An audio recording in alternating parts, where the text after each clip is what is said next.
The most common mistakes. Wow, that's a good one. um, very, very common mistakes are being critical of people's performance when the people that work for you don't have the right tools or the right clarity to perform. And the executive, the CEO, will be mad because they're not doing this, but they think they're supposed to do this. So having clear transparency on the expectation is very, very common in growing companies because they're growing so fast.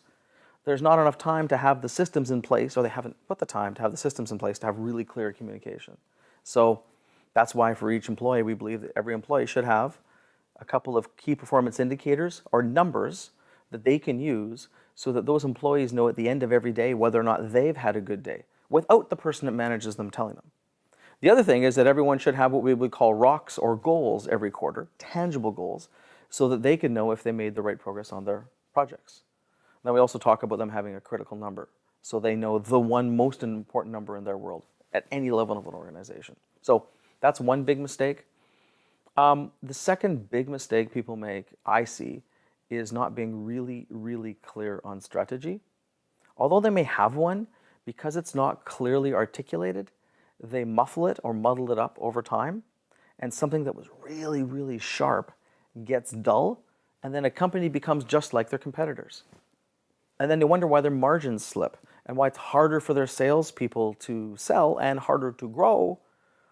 But if you go back 5 years in time, what they offered was distinct and highly valued in the market.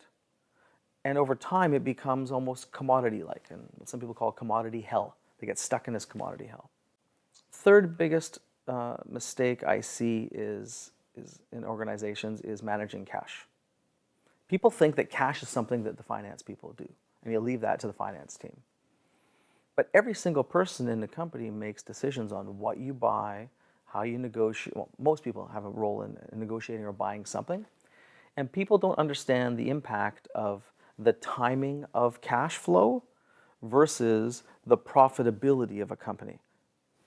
A lot of executives understand cash flows as a concept, but it's not taken into account in day-to-day decisions. I had a company recently that negotiated a phenomenal discount on their biggest expense in their company, the biggest raw material they purchased, a phenomenal discount. The problem is the payment terms went from 60-day payment terms to 15-day payment terms. That doesn't seem like a big deal, but what it meant is, as soon as they made that deal, as they went through a couple of payment cycles, their bank balance dropped by a few $1 million. Now, it was more profitable, but it just killed their cash flows. So people, and executives in particular, not understanding the relationship between profitability or price and payment terms or process timing and how that impacts the cash. And there's been many, many times people make amazing decisions for profit, kill the cash, and then the company goes into distress. The other biggest challenge, and it fits into one of the first ones, is leadership team not making decisions around people using core values.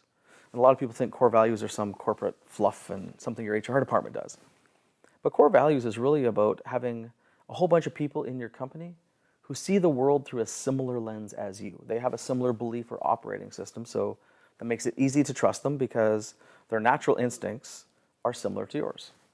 And when you have really high performers who don't have that, it's tumultuous in the company. It's very stressful for people, and because it creates a lot of havoc. And it's not because they're bad, it's just that they're running a different operating system. So it's like trying to make a PC and a Mac compatible. Although it's getting better, there's still challenges. So the challenge is that when people have these in companies, executives are often really slow to address it, and then it almost starts to undermine the culture of the company. So they're not bad people, they're just in the wrong company.